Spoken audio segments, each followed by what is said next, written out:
So this video is notes for section 2.5, order of operations and algebraic expressions.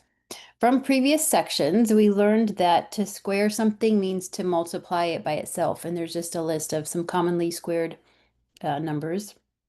A square root, however, goes the other way. So if we want to know what the square root of 9 is, it's 3. We ask ourselves what times itself would give us 9, and that would be 3. So we can say that the square root of a number is the value that when we square it, or another way to say that is when we multiply it by itself, it gives us back the original number. This symbol is the square root symbol. Sometimes it's called the radical, and that means the same thing. For example, the square root of 9 is 3. Again, this is like asking what number times itself is 9. That's what this question is asking. For example, let's evaluate the following. The square root of 49 is asking what number times itself would give us 49. And we could say that would be 7. 7 times 7 is 49, or 7 squared is 49, or the square root of 49 is 7. The square root of 36, what number times itself is 36? And then the square root of 169, what number times itself is 169? And that would be 13. On your calculator, you probably have a square root button. Take a minute, see if you can find that, and then pause the video, go back and practice just keystrokes. Practice punching in that to your calculator. Make sure that your strokes on the keys are correct. Order of operations is the rules that tell us what order to do things in, so that when we get a problem that looks like this, for example, and there's a lot of different operations in there, we don't just get to pick and choose what we want to do. We're following a certain order so that we all get the same outcome. And these order of operations, the first one is parentheses, but that's really not just parentheses, it's any grouping symbol.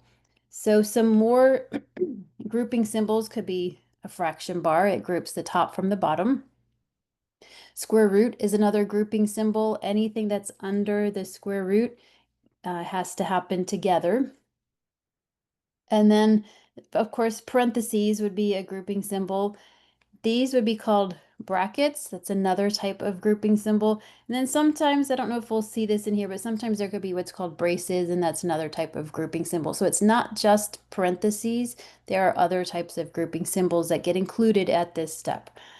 Number 2, the next thing we do is look for exponent, evaluate any exponential powers. The third one is multiplying and dividing from left to right. So if you have a problem that has a division, let's say it's 6 divided by 2 times 3, we would actually do this one first. Even though it says multiplying and divide, they're the same priority level. They happen, whatever happens first as we read the problem left to right. And the last one is adding and subtracting. Again, that's left to right. We work it in the order that it comes in the problem as we read the problem left to right. And let's look at a few examples. Simplify the following expressions using the order of operations. So when we look at this, I'm seeing a subtraction, there's an understood multiply there, and there's addition. There's also these parentheses that act as a grouping symbol. So when we look at our order of operations, I'm going to just jot them down to the side here. Do we have any parentheses? Yes, grouping symbols. So we're going to look at that first. So recopying this, we're only doing one thing at a time. So 2 plus 1, 3. That takes care of the parentheses step. Do we have any exponents? No. So we're not doing anything there. Multiplying and dividing left to right. Do we have a multiply? Yes. That 4 and the 3, because there's no other operation sign between them, it's an understood multiplication. So this is 7 minus, and then 4 times 3 is 12. So now we have taken care of the multiplying and dividing. Adding and subtracting, just 7 minus 12. That would be our last step. And that would be -5. The next one, pause the video, see if you can get a couple steps done on your own, and then let's push play and we'll finish it out together. Okay, so your first step, I'm going to jot these down off to the side just to help us remember what order we're doing things in. Parentheses, we have a parenthesis right here, but there's nothing to do inside of it. So that's just, it's just grouping the negative and the 6 together. So there's really nothing to do inside of a parenthesis. So that we're done there. Exponents. We do have an exponent right here, so that's what we'll handle first. So I'm going to copy the rest of the problem just to emphasize that we're not touching that right now. We are only doing negative 6 squared. Negative 6 squared means negative 6 times negative 6, so that would be a positive 36. Okay, done with the exponents. Multiplying and dividing left to right. So here's a division. Then here's a multiply, and we're going to work that in the order as it comes left to right. So this one is going to come first. So 9 plus 36 divided by 9 is 4. Time just recopying the rest. We're going to look at that multiplication next. So this is 9 plus 4 times 4 is 16 minus 10. So we're done now with multiplying and dividing. Adding and subtracting, and we're going to work that left to right. So we have an addition and a subtraction, and we're going to work that in the order that it happens in the problem, left to right. So the first one we'll do 9 plus 16. And then finishing it off, 25 minus 10, excuse me, it's 15. Let's look at an example that has some other symbols in it. Another type of grouping symbol that I forgot to mention above is the absolute value. And just a reminder, that question is asking how far is something from 0. So if we had the absolute value of negative 3, that would just be 3, because the question is how far away from 0 is negative 3. All right, so again, we're doing this order of operations on an expression. And just as a side note here, an expression is different from an equation. So an expression, we're just combining like terms. An equation, we're solving. An expression, we simplify. An equation, we solve. Like terms will come into play when we see variables in there. We're not quite there yet, but the point here is that expressions, we just simplify them using the order of operations, and equations, we're not there yet. We'll get there. We solve them. Okay, and I'll point that out a few more times as we go through the semester, just illustrating the difference between those two, because those sometimes get mixed up and they're worked very differently. So let me get rid of this here.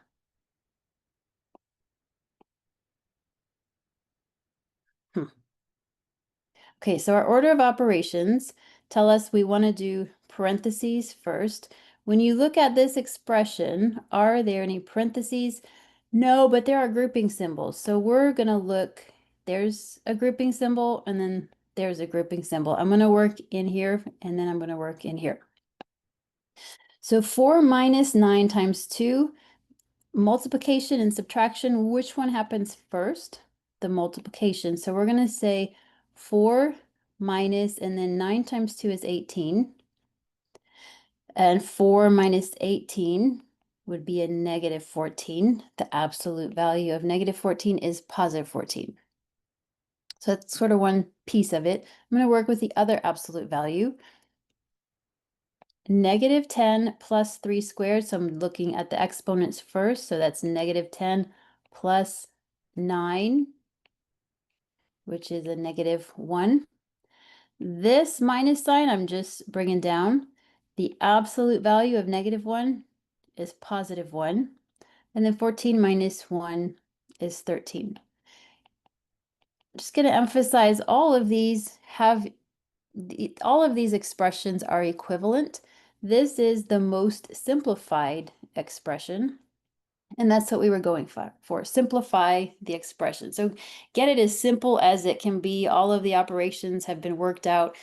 Yes, it's the answer, but let's look a little deeper than that. It's the most simplified expression of all of these options. Another type of grouping symbol is the square root sign. And so we're going to simplify what's under the square root if possible. So if there's any operations under the square root, those will get simplified first. Those are considered grouping symbols, parentheses. Not parentheses, but a grouping symbol.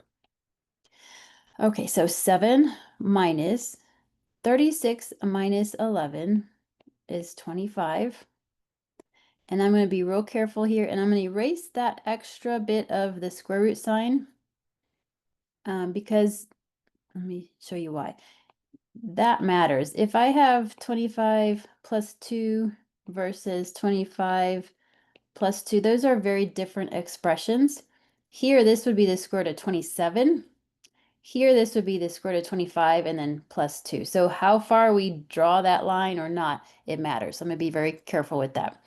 Plus 2 times, there's an understood times there, the square root of 9 is 3. Those are connected by a multiplication there. So looking back through the problem, we have a subtraction, a square root, and a times. So the square root of 25, we're just going to keep simplifying that as 5, plus 2 times 3. What would be next? We have a subtraction, addition, and a multiplication. Multiplication is next. So 2 times 3 is 6. Then we have addition and subtraction. We're going to work that left to right. So 7 minus 5 is 2 plus 6, and then 2 plus 6 is 8. Again, all of these expressions are the same. Whoops, get rid of that. And we're going with the most simplified version. Order of operations that have a fraction, another type of grouping symbol. So we're going to work everything on the top, everything on the bottom, and then we'll apply that fraction division. So on the top, the numerator,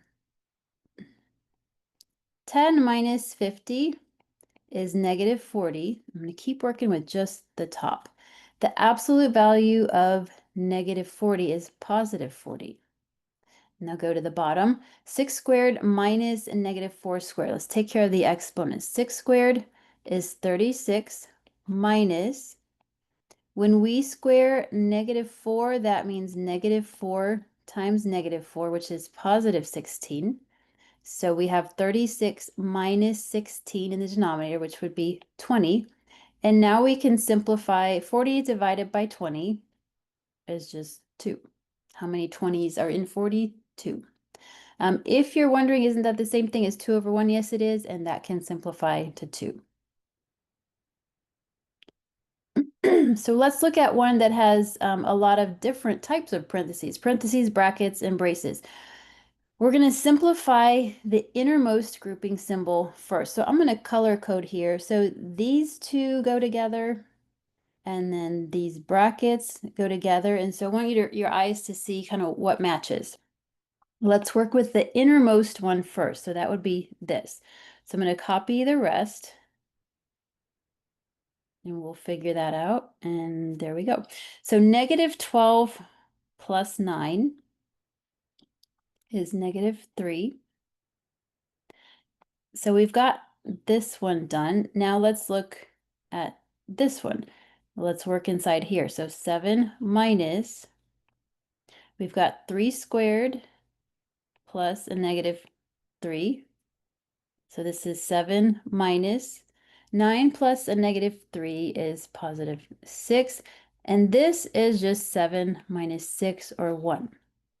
Let's take a side note here. Sometimes students think that when they see a bracket or a parenthesis, it just automatically means multiply, and that's not true. Because this is here, that means subtract. If it would have been like this, That does mean multiply because there's no symbol here. By default, it goes to multiply. So this one would be 42, but this one is 1.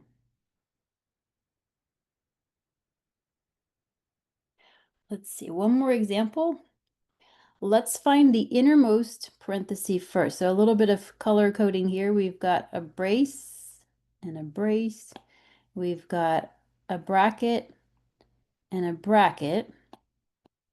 And then we've got a parenthesis and a parenthesis. So we go to the innermost one first.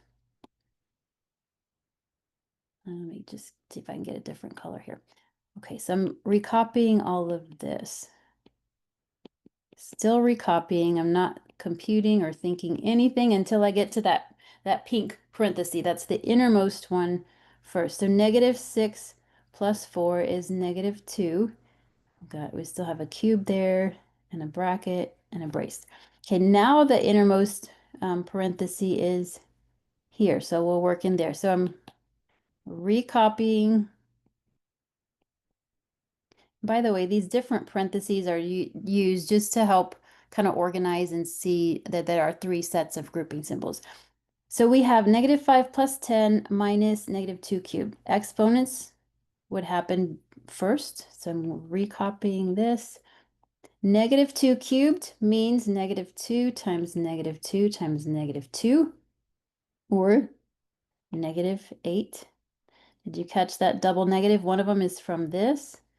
The other one is from the result of -2 cubed. We're still working inside here. So -5 plus 10 is 5. Minus -8 turns into plus 8. And then 5 plus 8 is 13. Let's get it all written out here. So we've got the 11 plus 13 was the result from this entire piece of work. So that was just 13.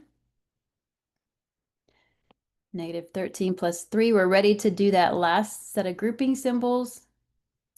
11 plus 13 is 24. And I'm going to switch to just, this behaves the same as parentheses. So let's just change it to parentheses. What happens next? The addition or the multiply? The multiply. So -13 plus 3 times 24, 72. And then -13 plus 72.